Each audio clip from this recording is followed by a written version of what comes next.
Welcome to Last Call with Jamion Christian. Our guest today, Ethan Kross, an experimental psychologist, neuroscientist, and author of Chatter, The Voice in Our Head, Why It Matters, and How to Harness It, a national bestseller, is our guest today.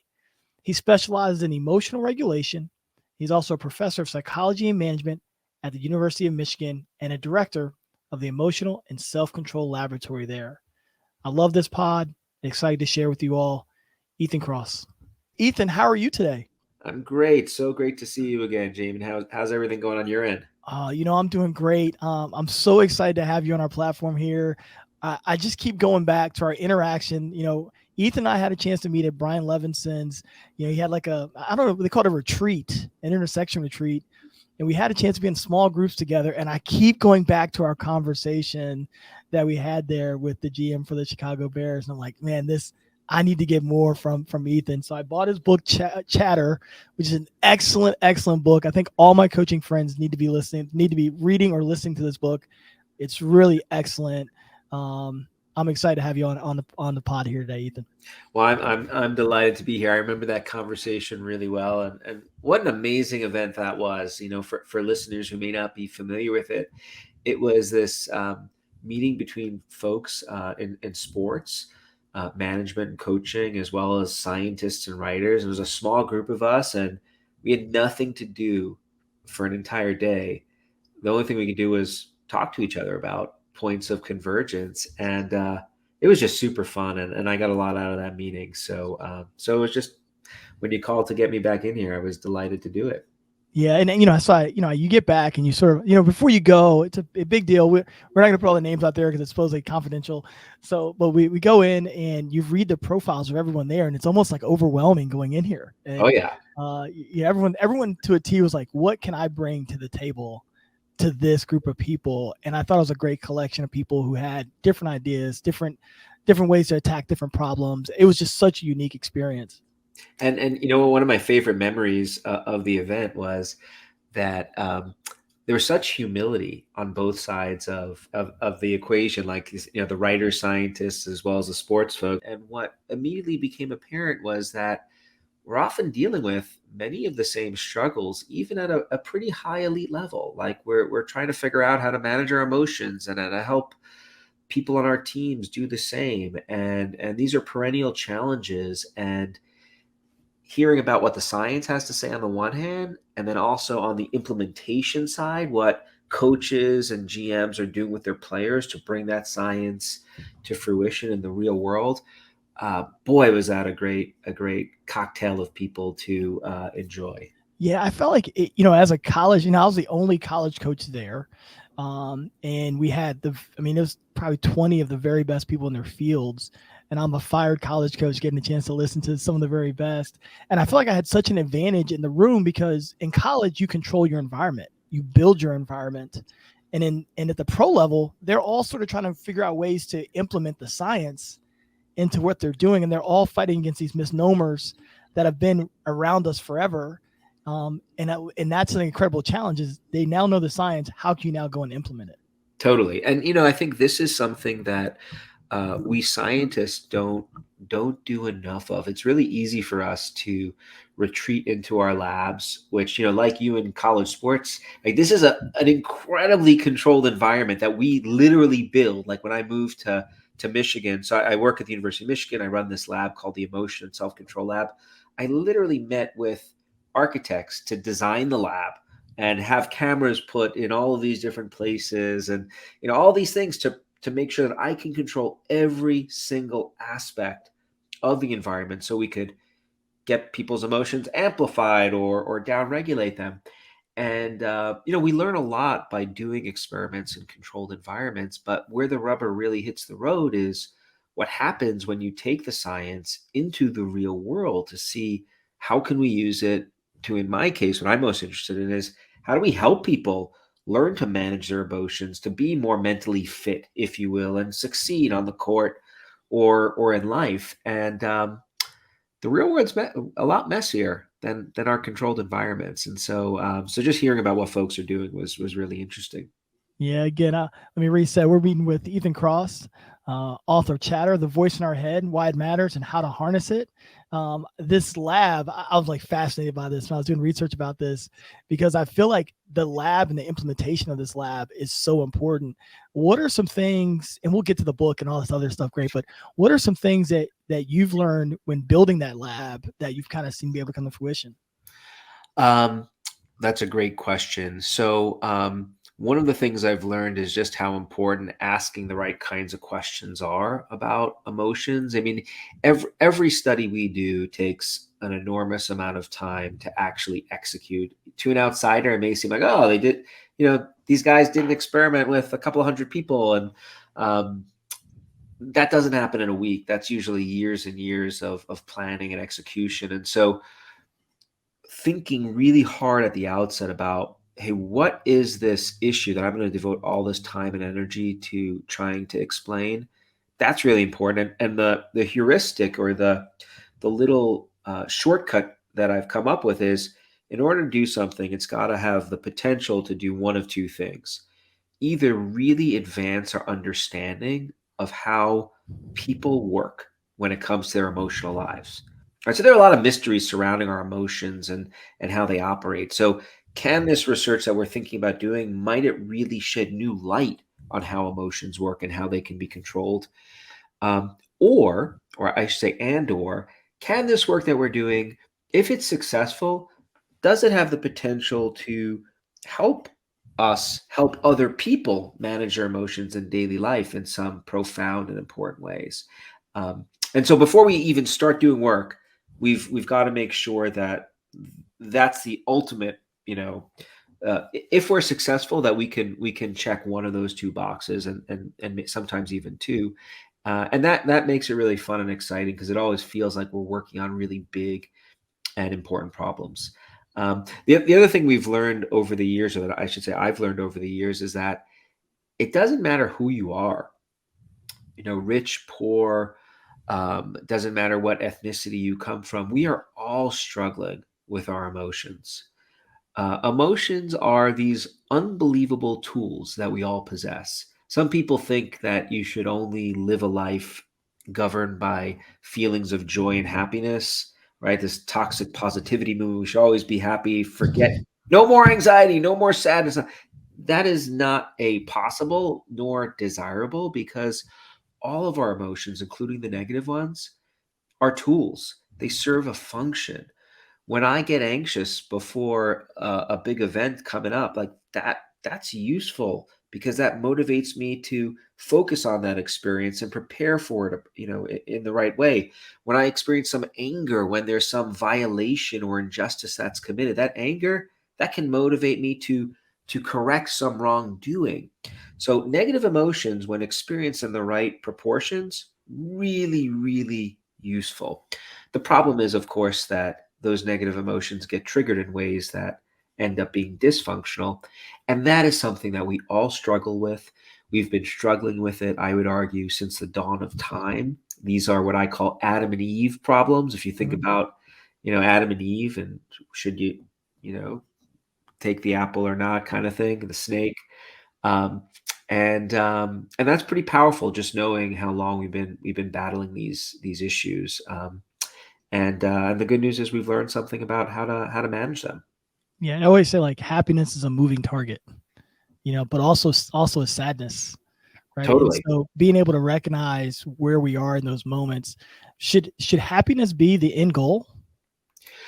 Well, I think happiness is a perfectly useful goal to have in life. I certainly like to be happy, but but I recognize that it's not possible to always be happy, and that there are many times in life in which being happy in that moment wouldn't be useful for me per se. So, if happiness is going to make me not prepare for an upcoming presentation, then I shouldn't be happy in that moment, when I have to be preparing. I want a little bit of those jitters to get me preparing. There's some wonderful data which show, actually, that experiencing a moderate amount of anxious arousal before a big performance actually improves performance. Yeah. Right? So you don't want too little arousal, because then you don't rise to the occasion. Too much can be disabling. but the sweet spot, like just enough to kind of keep you on your toes, that's what you want before you enter the arena, before you enter battle. And so that's not the right time to be happy. Now, when I don't have anything big coming up, or I don't have any important goals I'm trying to accomplish, then yeah, I like being happy, um, and that works for me. But it is interesting, people from other cultures. That's not a universal desire that people have. People from certain Eastern cultures, as an example, they strive to kind of reach this more even keeled space of not going too high or too low. This desire for happiness is a pretty Western affect ideal or emotional ideal that drives us. I think the big picture is we want people to we want to be cognizant that people can have different goals for Mhm. their emotional lives, and assuming those goals are healthy goals, the question is how can we help people attain them? Yeah, it's interesting you say that. Like, I feel like, I was a college basketball coach for a long time. Will be again someday soon. But when I walk into a locker room, it's almost like I don't see people; I see auras, Uh-huh. right? And so you're seeing all these different colors that every person has. And if you do a great job resetting the room, when you walk out, everybody's in the same color. Yeah. But that's really hard to do because everyone is going through something different on that day, in that moment. And so it's like, how can you consistently, as a leader, help your team be in the right emotional place? That's really, I mean, I love the way you put that. And I think it's a real gift to be able to get everyone's aura in the right, to the same color, if you want to stick with Yeah. that metaphor. That's often what we try to do in the lab, right? So we're trying to, everyone's coming in through the doors, sitting in our lab, and some people had a great morning, others are really anxious or sad from things that happened earlier that day or stuff that they're maybe worried about. And what we try to do is get everyone first and foremost in the same emotional state.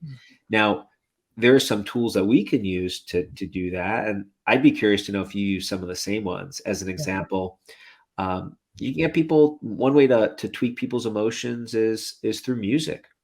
I think music and sensory experience is a really underrated form of tweaking people's emotions.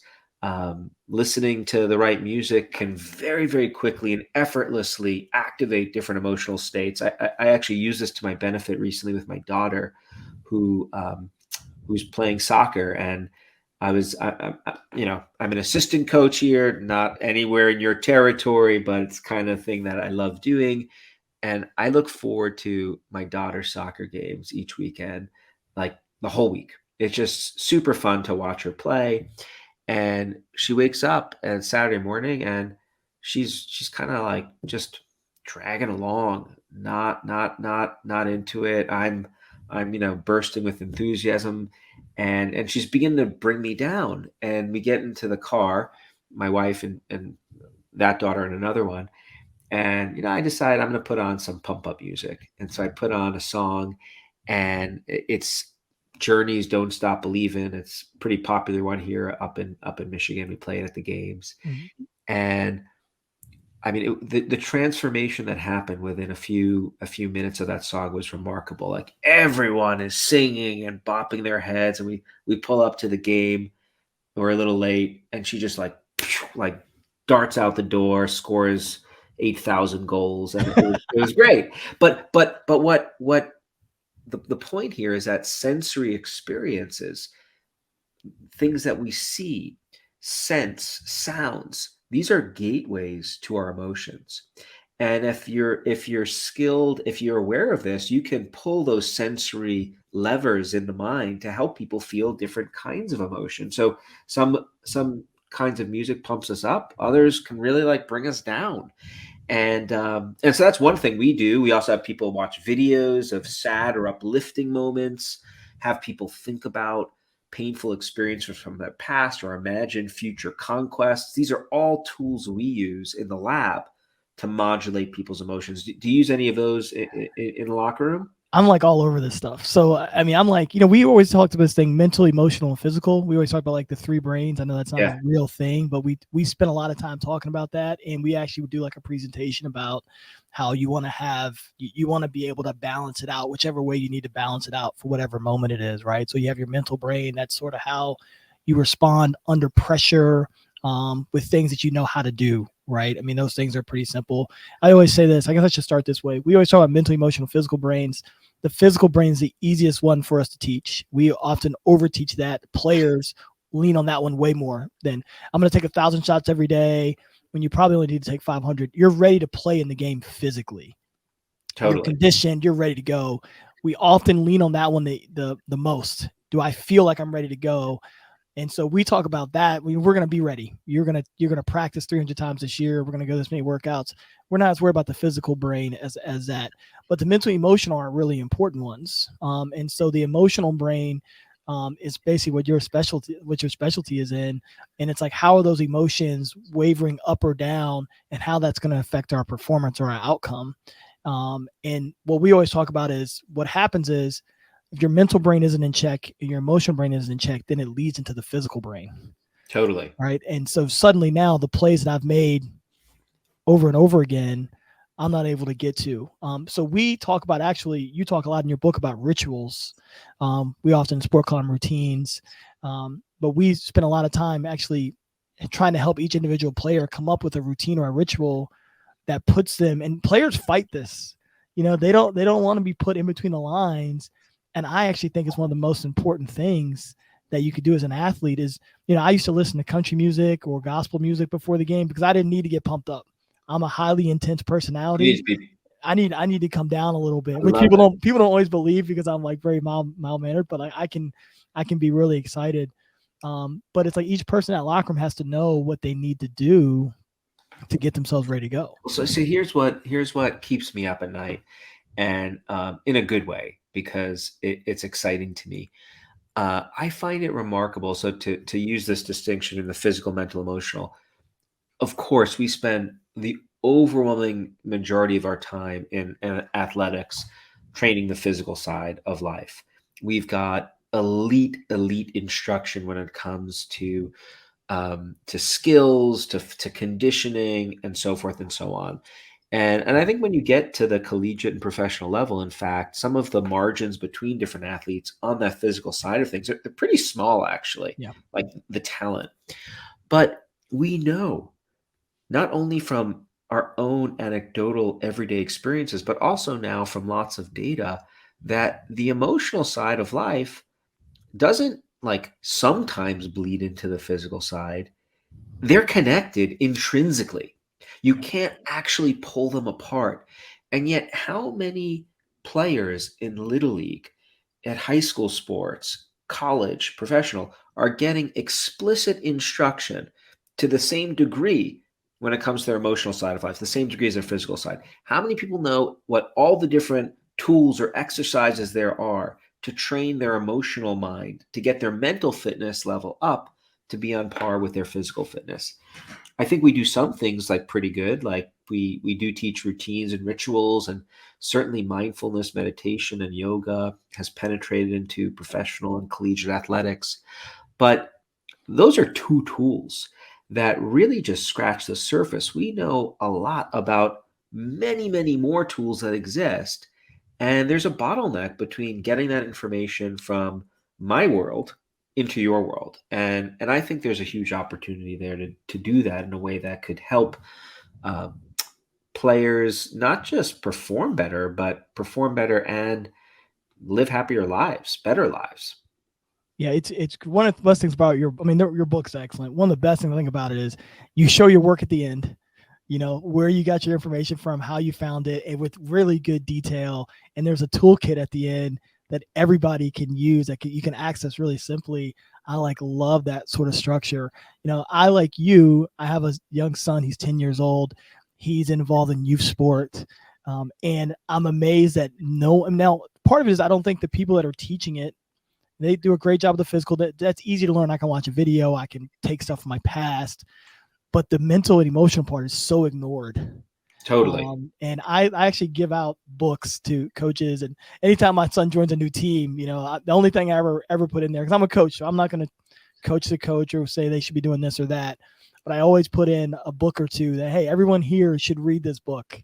Yeah. I think people often ask, hey, what can you do to change the situation when I give talks about this stuff? And there are two steps: learn the tools yourself that are out there, and then share this information with other people. Get word out. And so one of the things I talk about in my book, and you've no doubt seen this on the court, is the power of placebos, or you might think of them as lucky charms. And what we know is that lots of really great athletes throughout their careers have relied on lucky charms. And MJ, in basketball was famous for. I read several accounts that he would wear his college UNC shorts underneath his uniform. And of course, there are a multitude of examples. Wade Boggs did all sorts of funky stuff on the ball field for the Yankees. And what we know is that these lucky charms, this isn't just nonsense. One of the things that the lucky charms do is they shift people's beliefs. And if you could change your belief or your expectation for what's going to happen, shifting those beliefs actually increase the likelihood of bringing those outcomes to fruition. So if you think you're going to win, the likelihood of that happening is greater than if you think you are going to lose. And there's a complex explanation for why that all happens that we could get into, and I talk about it in Chatter. But I tried to lean on this science for the girls on the soccer field. And the way I did it was not by sitting them down and doing a 10-minute lecture on the neuroscience of placebos and belief, which would have had them all go to sleep. Instead, I gave them the magic power gloves. And then if you're wearing the power gloves, which are just goalie gloves, this gives you the power to be the best goalie in the league. And the girls give me the power gloves. And, they sure enough, they're saving more goals. They're happier there. And we're winning more games. It's one example. That's a way of incorporating the science into the game at the right level with, obviously, young kids we're talking. Yeah, my son happens to be a goalie. Oh, okay. So you understand it. Yeah, so what we did with him. What sport? He's a goalie in soccer. Oh, soccer. Okay. And then in baseball, he does a bunch of different stuff. They've done a great job of them playing a lot of different positions and stuff, which is awesome. Yeah. But he plays goalie, and so my dynamic is different. My father was a borderline Olympian. He traveled the Olympic traveling team, I think between 76 and 82, somewhere in there. So he's one of the fastest men in the world, right? Wow. I think if you're in the top 20 fastest men in the world, you're one of the fastest men in the world. He's one of those, and he did this thing with us. It's funny when you come from an upbringing of people who've been pros or elite athletes, what they teach you is so different, right? And so he taught me a lot of reframing. Mm-hmm. When I was young, I didn't even know I was reframing until I started reading some of the science. Yeah. And so I don't know if you do this, but I do this with my son. I don't want to say I'm experimenting, but the things that I know, I try to help him with. Totally. So, tried to help him reframing in the sense of he's playing goalie. Some people think there's a lot of pressure. We've reframed it in the sense of man, how much fun is this? Totally. Man, you get a chance, and we've turned it into where, and I'm not one of these parents, so I don't want anyone to think I'm one of those. I love him, but man, how much fun is this where you have the power to impact the game? And he's really taken a hold of that. And then on the same side, taking the accountability and not making excuses with it without having this pressure. But he's 10. We've started this when he was probably 5 or 6. So I can really see it growing inside of him right now. It's been pretty fun to watch. Oh, so do I use reframing? All the time in my own life and with my kids. With the defenders, the first thing I ask them is, hey, do you have a sibling? You like when they take your toys? Here's how we're going to think about this. You imagine that the other offense, they're coming into your room and they're trying to take your toys. What are you going to do about it? And you see how this transforms the way they approach the game. So here's a couple of I just want to bring this into the science for a second. So number one, I think a lot of people in general, and this is certainly true of elite athletes as well, we stumble on tools that work for us: reframing, rituals, lucky charms. And and I think that's part of life. Sometimes our parents give us these tools, like you and I are doing with our kids. Sometimes we just kind of learn them on our own. Sometimes we see other people doing them. Where the potential lies, though, is to be much more systematic in how we learn these tools and then try them out in our lives. So if we're just waiting for people to kind of stumble on a physical fitness regimen that's going to have them live longer lives and have better looking abs and chest, like we're probably gonna have to wait a long time until you figure out exactly how to optimize that sequence. I think the same is true when it comes to mental fitness. What if you could actually give people the tools ahead of time and have them start pruning down the list? Hey, these are the 6 things that really work for me, and they're different from the 8 that work for my buddy, but I'm trying out these different routines to figure out what the right set are. I think that's where we are right now, and that's why I love talking to folks in other industries about brainstorming about how you can get this information out there for other people to benefit from. And that was a big reason why I wrote that book. Yeah, and you I mean, again, you do such a great job of it being detailed. You've great stories in there that people can connect with easily. There's great references of well-known people that you might know their story a little bit. Like we talked about the Michael Jordan thing already. Like those kind of things make it so easy for someone to understand. This is definitely gonna be one of the books I put into the group chats from now on. Well, you're so Because you're so kind. I'm coming back. I love it. well, Can I it's get my excellent. I wife mean, to come in here to hear something? well, I think it's excellent because, again, when and on the college level and professional level, you're bringing in players that didn't have maybe don't have these tools yet, but they've had success. Yes. So it's really hard. It's not impossible. I don't want to make it seem like that, but it's hard to take someone who's had success doing something and say, well, you can be 5% better, 10% better, if you lock in on these things a little bit more. And that's why I'm so fascinated, almost at the youth level, because these young people are, I mean, they're like sponges, and we really have an opportunity to share with them some of these gifts that by the time they get to us on the collegiate level, the professional level, you can tell how much more equipped they are to handle what's in front of them. Totally. And the remarkable thing about a lot of these tools, and I should say, by the way, like I'm a scientist. That's my day job. Everything in the book, these are science-based tools. Um, a lot of them are really easy things to do if you know what they are, right? They don't require a lot of practice. You don't have to do necessarily 1,000 goes at each one of these tools every day in order to get it to work. You do it once or twice, and then you incorporate it into your toolbox. I mean, one really easy um, example of that is something I call in the book mental time travel. So you're beating yourself up about this. I don't know, maybe it was a performance, a game that didn't go the way you wanted it to. Maybe you're waking up at 2 a.m. with worries that you have about how something is gonna pan out next week. And one tool you can use in that situation is think about how are you gonna feel about this situation next week or next year or 10 years from now. When you're really when you're worried and ruminating about stuff, which happens to all of us at times, you zoom in on all of the worst case scenarios and lose sight of the bigger picture. The bigger picture when it comes to our emotions is that we screw up all the time. As a species, we're great at screwing things up, but we're also great at recovering. And so all of our emotions, anger, sadness, anxiety, you fill in your favorite negative emotion, that will get tweaked, but at some point we will return to some baseline. We lose sight of that when we're really, really worried about stuff.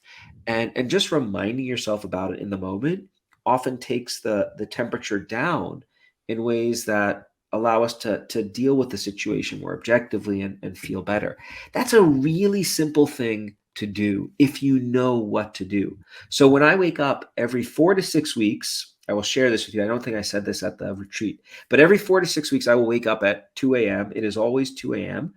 And I'll be experiencing some chatter in my head, like, oh my God, what if this happens? And it feels terrible. It wakes me up. I'm wide awake. I know exactly what to do when that happens. I think, Ethan, how are you going to feel about this tomorrow morning? No matter how bad the worries are at 2 a.m., they are always better when I wake up the next day and have full control of my brain. And just reminding myself of that at 2 a.m., it gives me hope. And that lets me go back to bed. That's a really, really simple thing to do to take the edge off. But it's simple because I know what it is. And if you don't know what it is, you're not going to do it. You'll be up the whole night, and that's not good. Yeah, you just did another one there that I love. It's the reference of yourself in the third person. Yes. Yes. And that's one of my I hadn't done that before. When I read it, I said, that is really, really rich. Yeah. Talk a little bit about what that does for your brain functionality and how it gives clarity. So we call this distance self-talk, and it's probably one of the first things that I do when I'm dealing with some emotions run amok. Basically, I try to I coach myself through the situation like I give advice to someone else, and I use my name to help me do it. All right, Ethan, how are you going to manage this situation? I'm using my name rather than the first person, I, me, my. One of the things we know from lots of research is we're much better at giving advice to other people than we are giving advice to ourselves. There's a name for this phenomenon. It's called Solomon's paradox, named after the Bible's King Solomon, well known for being a really wise advisor, but when it came to his own life, he made a slew of terrible decisions. The way distant self-talk works is it really builds on this phenomenon. So when do we use names and words like you? We use those parts of speech when we think about and refer to other people. When you use your own name or the word you to refer to yourself, that's in a certain sense turning on the mental machinery for thinking about others. And that makes it much easier for us to be objective. I mean, the exercise I would encourage listeners to engage in is to think about some of the worst, when you're mired in rumination and worry, think about the things going through your head. Would you ever, if a friend came to you with a problem they're struggling with, would you ever, get them to think about those sorts of issues? Or would you tell your friend things that were designed to help them deal with the situation more effectively? We're again much better at being that coach to someone else than we are coached ourselves, and distant self-talk helps really reverse that equation. It helps us become better advisors to ourselves. And so, again, super simple thing you can do if you know what to do. Yeah, I'm definitely going to be using that one, not just for myself, but for others. And I think that's one of the things, like, again, I've been doing a ton of research and reading a ton of different things. Like you said, we're often so much harder on ourselves than we are on other people. And so, like, one of the things I'm working on is a document. I call it "Take Your Own Advice." Yeah. Whatever advice I've given other people in this last 5 or 6 months, I'm like, I need to take my own advice here and actually do what I've advised other people to do in the past. Totally. I mean, I think the more we can do that, the better. I find it remarkable. In studies we've basically like asked people to confidentially tell us what kinds of things you actually say to yourselves when you're struggling with different negative emotions. And the stuff people say to themselves, I mean, it's highly irrational. It's Yeah. super negative, super harsh. People say things to themselves that they wouldn't dream of saying to another human being. Sometimes they don't even want to articulate out loud what they say to themselves because it's so outlandish. And so just giving people some sense of how this works, I think can be really helpful. Yeah, Right. which makes sense, because that when a lot of times you go to therapy, they'll say, write it out. Yeah. Write out what you're saying to yourself. And when you go back and read it, it's so harsh that you would never say that out loud. You'd never say it out loud, or it's so irrational that it's hard to believe. You wouldn't dare even tell your partner what you're thinking. So let a couple, just a few caveats on how all this works. So first of all, distant self-talk, sometimes it gets a bad rap because there are many examples of people engaging in this strategy out loud, sometimes even when the cameras are rolling. So one famous example of this is LeBron James during his televised the decision event in 2010, I believe. He says at one point, I didn't want to make an emotional decision. LeBron James got to do what is best for LeBron James. And everyone went crazy when he said that. Oh my God, how could he use his own name to refer to himself? And so don't do this out loud in front of other people. This is a tool you want to use in the confines of your own mind, or if you want to talk out loud. Some people do find that beneficial. Do it in privacy. That's how most of the work has taken place in those contexts. But the other thing I would say is that there's actually records of people doing this throughout history. So Julius Caesar used to engage in this kind of self-talk. Salvador Dali, in more contemporary times, Jennifer Lawrence, when she was struggling with an interview, she says to herself, "Get yourself together, Jennifer," and so forth and so on. It's a tool that I think some people use to regulate themselves without even thinking. They've just learned that it can be helpful. And again, knowing about how the science works, I think where the real value is, you don't have to wait now to stumble on this tool in your life. You can proactively engage in it when you find the temperature rising in your mind. Yeah, I'd love to talk a little bit about the converse of that is the I talk. Yeah. Right. And because I think people, like you said, when you're talking to yourself, you're using the word I a ton. What does the science tell us about using that? Obviously, you explained to us what the third person does. What does the science say about when you use the word I towards yourself? Well, that's the default, and under most situations, that's how we are designed to think about ourselves in the first person. There's nothing wrong with it.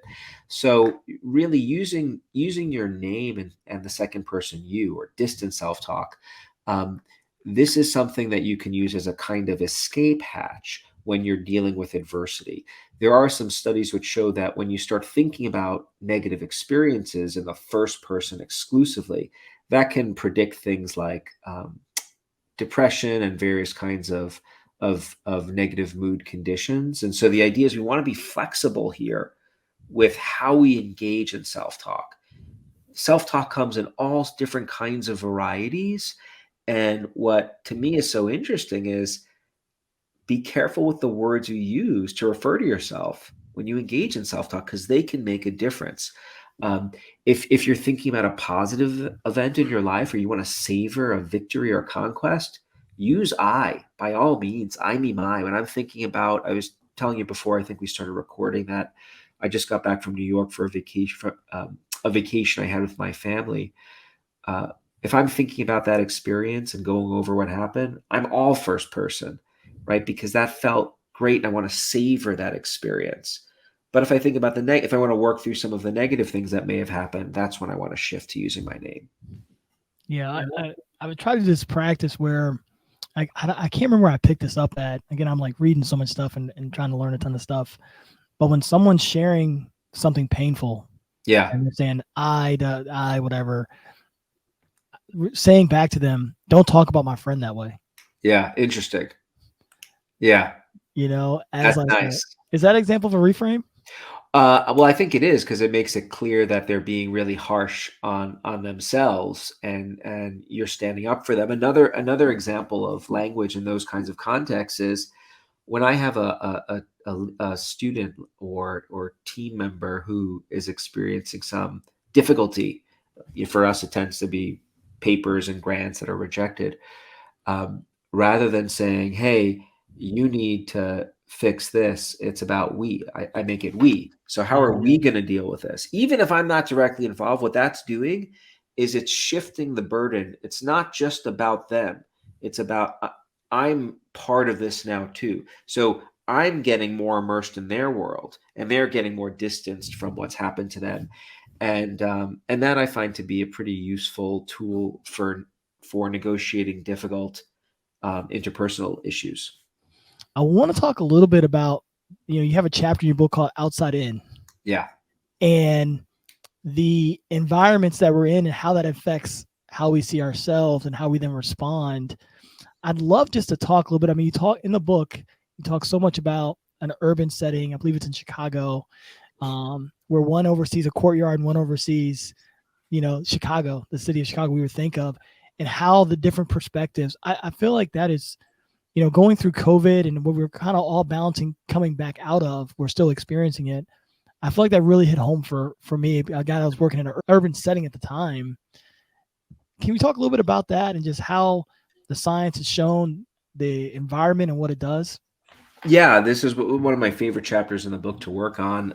We've learned a lot about how you can change the way you talk to yourselves for good based on things you do outside in the world. So the environments we expose ourselves are can be tools to regulate our minds. And there are a few different ways that we've discovered that this works. One thing you can do is enhance your exposure to green spaces. And there are a few ways that doing this helps us. And by green spaces, I mean safe, natural settings, a park, a tree lined street. There's a lot of work which shows that the more exposure you have to green spaces, the better your mood, the better your well being. One way this works is when you're mired in chatter, when your mind is racing with things you're worried or ruminating about, that can deplete us because all of our attention is focused on sorting through this problem. And one of the things we know about the human mind is we only have a limited amount of attention that we can devote to focusing on things at any given moment in time.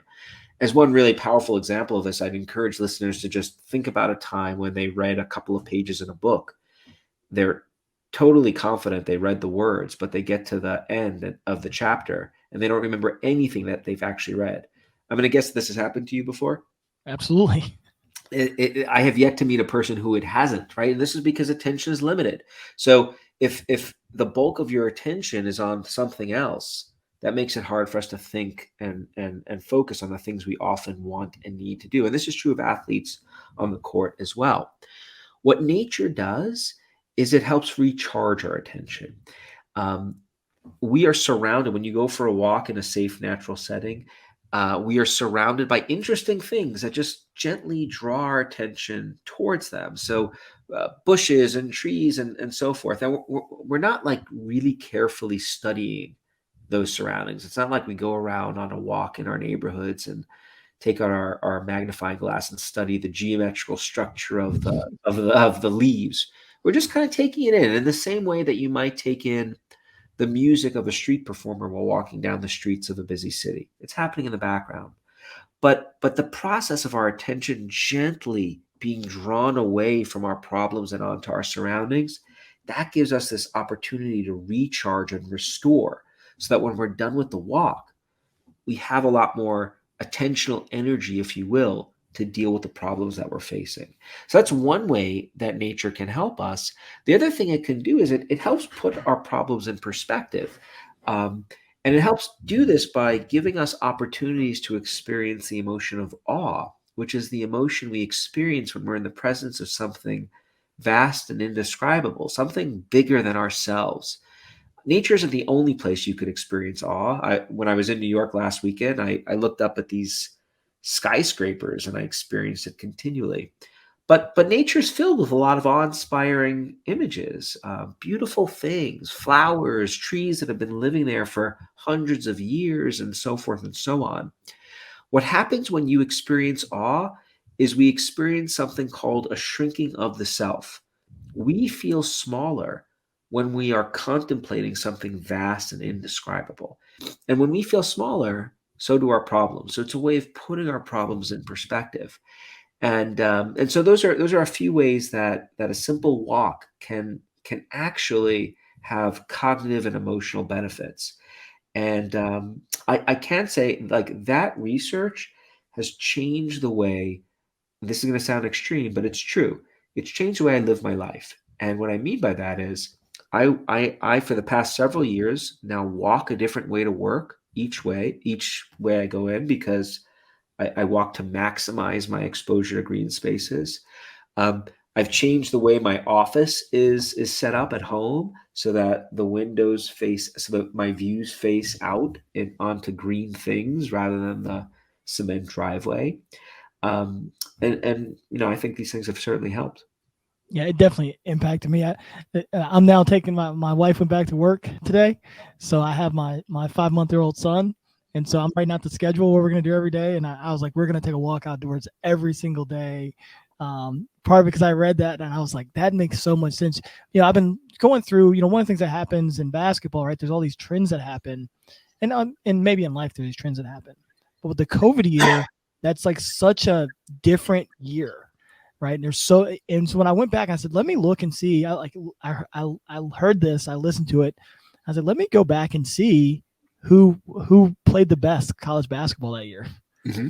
It was all these places in these college towns instead of these urban settings. Interesting. And I Interesting. was like, wow, that's really interesting. Just the ability to be able to go out and walk and experience instead of being in concrete walls indoors and, being in the urban setting. I was like, wow, this, and maybe I'm just confirmation bias, but I was like, that's really interesting to me. Cause like for the first time in the NCAA tournament, there was a bunch of things. Like, I think there was no one east of the Mississippi that was in the NCAA tournament. Like all these things that all these years of basketball that have happened, they happened during the COVID year.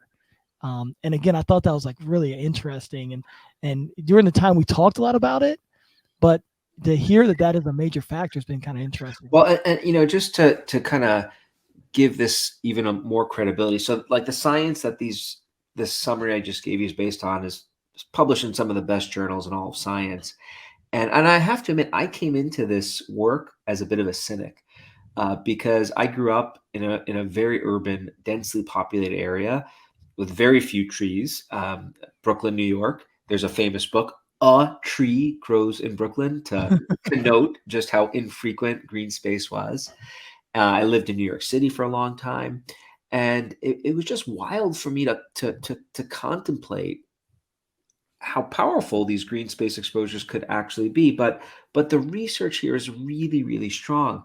And I should add, this doesn't mean that if you are living in a place like where I grew up, you are destined to have poor attentional resources or cognitive performance.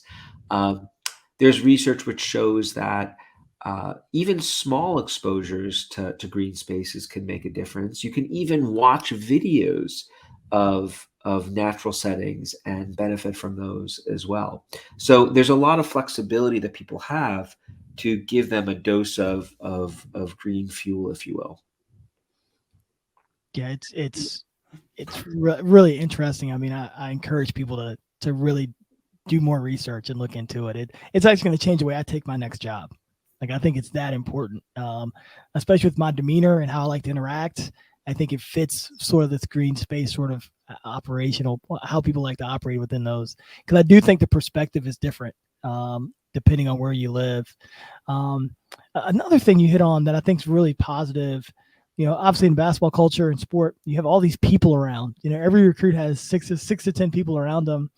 What do you think is the best way for a person, doesn't have to be a player, to sort of have this board of directors that they can sort of bounce ideas off of, making sure they have the right people around them? I think this is a great question. What we know about other people is that they can be a lifeline when it comes to helping us deal with adversity, grow, thrive, but they can also bring us down. And so being really selective about who you put on your personal board of advisors, so to speak, is a really important issue. And I don't think it's something that we give enough thought to. We know that when people experience adversity, they're often highly motivated to talk about it with other people. But who do you actually call to talk to? Is it people who just give you a sounding board? They let you air it out? Is it people who jump in there with advice right off the bat? Is it people who do something different? There's been research on this, and what we've learned is there is a formula to being a good chatter advisor to other people. And what you want to do are two things. If someone comes to you for advice, or hey, I want to talk to you about something that's been bugging me, you first want to take the time to listen and hear them out. It is important to let them share what they're going through. You want to normalize the experience for them. You're not alone. Other people have gone through this. You want to empathize and connect. But at a certain point in the conversation, you want to shift the dialogue away from just venting and rehashing, and instead start helping the person you're talking with look at that bigger picture, broaden their perspective to help them work through the event. That is the key to providing good chatter support. Taking the time to listen and hear and learn, but then helping work with the person to work through the problem. And a lot of people get that wrong. Some people think that the way to be a good advisor to someone else is to just listen. Don't do anything else. Just let the person talk it out. Turns out that when you do that, that can be good for your relationship with the person who's struggling, because they feel like they've got someone they can lean on when they're experiencing distress. But they often leave those conversations feeling just as upset as when they started, because all they've done is vented. Oh my God, you won't believe what happened in the last game. Coach had me do this and then I did that and it was awful. And so you're nodding your head, and you're conveying that you're on the same team as them, so to speak. But they leave that conversation. They're just as upset. So you really want to do both of these things: listen and then advise. And so when thinking about who to put on your board of advisors, think about who are the people in your life that do both of those things for you. Those are the people to surround yourselves with. And I can tell you that I have like 3 or 4, I call them chatter advisors, that I lean on when it comes to personal issues, and then 5 or 6 for personal problems. These aren't therapists, these are just friends, relatives in some cases. They are an invaluable resource that I possess. Yeah, people always say you are who your friends are. Who you are, who your 5 friends are. Yeah. And so, understand. It's funny when we go into recruiting. That's something I really try to evaluate. Who are, you were dealing with 16 to 19-year-olds. Now with transfers, 21 to 22-year-olds. One of the questions we have to ask is like, who's your best friend on the team?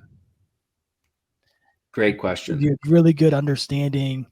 If their best friend is the manager, that means they have zero connection with anyone else in that locker room. Yeah. That manager relationship with a player can typically be transactional, right? I need something, he helps me with this. Where with your teammates, it's less transactional. So just little cues like that to try to figure out like who's around and what kind of influence you have. So I'll do an exercise with when I do workshops or talks on this material. I'll often do an exercise with people where, before I tell them about the science, I'll ask them to create 2 columns, one for personal stuff, the other for work related stuff, and I'll ask them to list the people who they go to talk about issues that come up from time to time. And then I'll go over the science, and then I'll ask them to go back to the list and then circle the people who actually have the qualities that characterize what science tells us are good chatter advisors. Interestingly enough, there's always a lot of variability in those lists. Yeah. And so this is, if we go back to getting people this information as early as we can to help people, these are simple take homes, right? Like maybe I described that to you in 2 minutes. Maybe I could have taken 5 minutes. I give you some examples to kind of flesh it all out, but we can teach people about how all of this works really easily, and then allow them to use that information proactively to build their chatter advisory boards much earlier on in life. I find it remarkable how many people don't think twice before going to someone to talk about their problems. They don't actually stop to ask themselves, does talking to this person about my problems actually make me feel better? Does it actually help me work through them? Or does it make me feel worse? Or am I willing to just talk to anyone who's going to listen to me? And we can do much better than that for ourselves, for our players, our coaches, and so forth.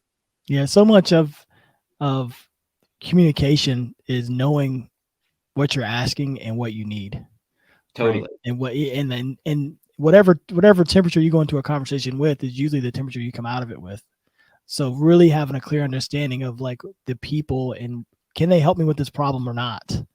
Or can I help them with this problem or not? And being able to say as a friend, if I can't, I'm probably not the best person to help you with this, but maybe this person might be better. But on the flip side, what's so interesting about this too is that none of us, I would argue, took a class in elementary, middle, or high school about how to be a good advisor to someone else. So, people call us up and ask for our help. We don't always have a game plan for how to actually do that. Yeah. And this is where the science gives us a really simple, useful one. So when people call me for help, for support, and I'm not a trained clinician here, right? I'm a scientist who studies these things.